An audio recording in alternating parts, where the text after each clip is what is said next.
సతీదేవి దక్షిణ యజ్ఞానికి వెళ్ళి తీరుతానని పట్టుబడింది. శివుడు ఎన్ని విధాలుగా చెప్పినా పుట్టింటి మీద మమకారంతో వినిపించుకోలేదు.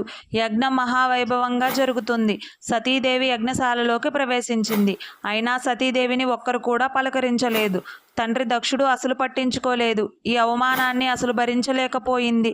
ఈ అవమానం భరించలేక, నీ తనువున పుట్టిన ఈ శరీరం నాకు వద్దు, ఇప్పుడే ఈ శరీరాన్ని వదిలేస్తాను అని యోగాగ్నిలో సతీదేవి దహనమైపోయింది.